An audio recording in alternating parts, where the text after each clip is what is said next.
It's Saturday morning on a mini Merlot.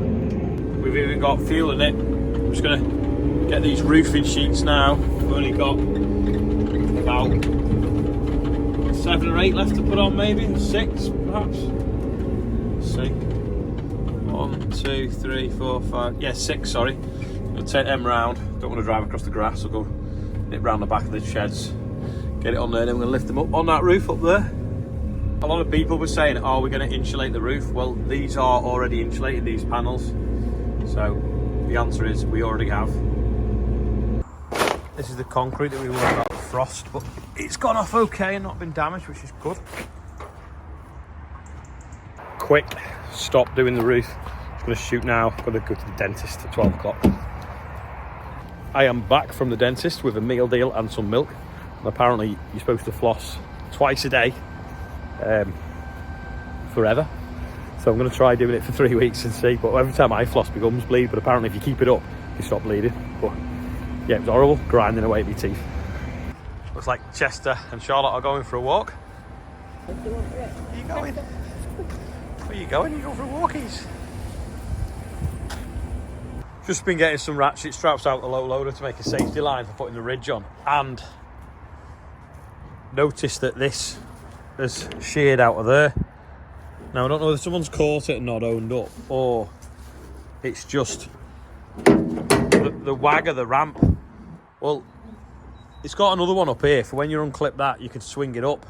Anyway, this got on the gate post a while back and snapped the handle, but I don't know whether to put another one of them here and then use this top one so that it's got more triangulation, because the torque and leverage on that there with that big heavy ramp has obviously caused that to fall off. Maybe it could have been drilled and a bar straight through, but either way there's not a lot of, I don't know what the word is, not a strength with it being too close to the angle. I think a longer one would be better. I know it makes it a little bit awkward for putting bales in because it's a little bit in the way, but you can hook them in. But I think by moving that pin from there to here, it'll probably reduce the torque and the pressure on it by probably 60% maybe. So might get it in the workshop and do that, and then instead of using them, use like an extra long top link or weld something to one of them to make it longer, like a flat bar with an adjustment in it. Don't know, what do you think? When we were on the health and safety course the other day, they were talking about telehandlers and the windows, and they were saying about how a guy was driving his telehandler and this window was broken, and because that window was broken he couldn't wash the other windows or pressure wash it, so he couldn't see. So he leant out of this side window. Now if you look, see the boom going past it, literally inches away, and see the joystick's back is up and forwards is down. Well, what he did was he put his head out of the window to look forwards and was pushing the boom down with this lever like that, and then the boom came down. You'll see in a minute go past my head, and it squashed him against the lever, which pushed further and further. Anyway, killed him. But someone on the course was saying, and I don't know whether it's true, so hopefully someone watching the videos will know, but some telehandlers, and it might even be a JCB, have, see that wire in the top there? I mean, this is obviously for the radio, I think, but some of them have wire within the window, and if that window is broken, it stops the hydraulics working. So has anyone heard that? Is it true? In fact, is that the aerial, or has it got an aerial on the roof? Yeah, it's got an aerial on the roof. So is that wire there? So if that window broke, it would stop the boom working. Answers not on a postcard but below. Yeah, it definitely has an aerial.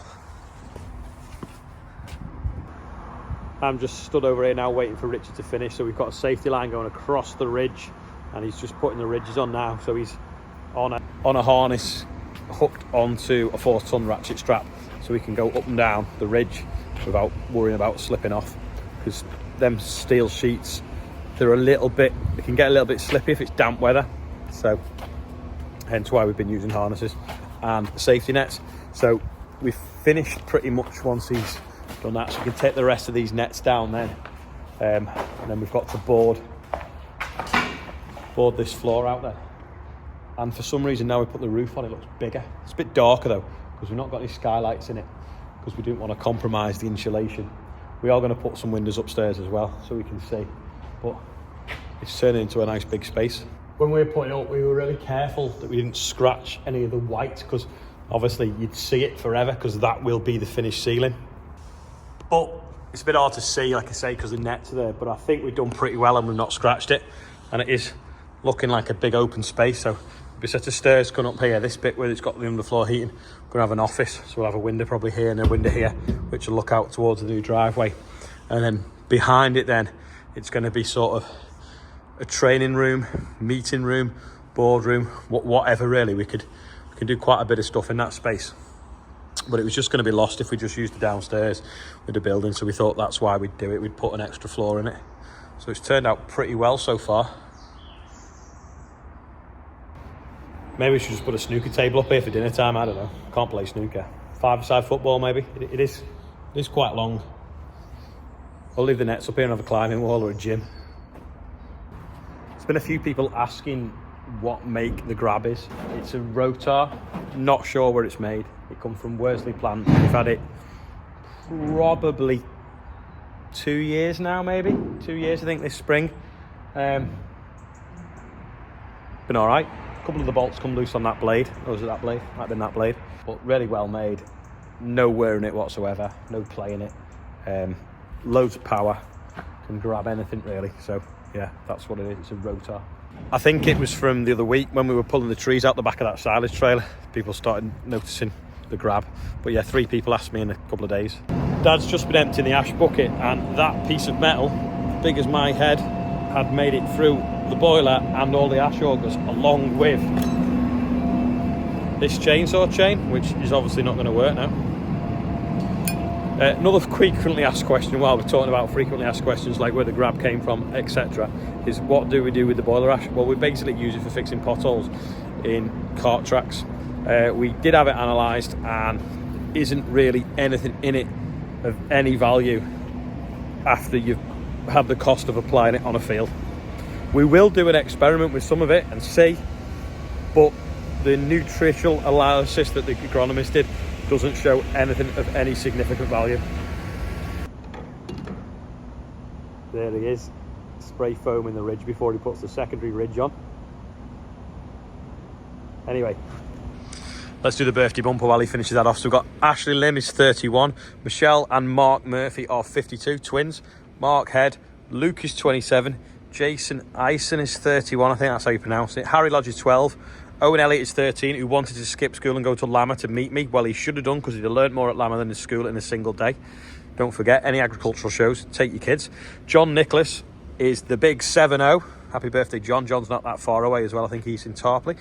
Sean Harding is 30, Thomas Delaney and Terry Davis is 56. Happy birthday, everyone on there, and anyone else whose birthday is.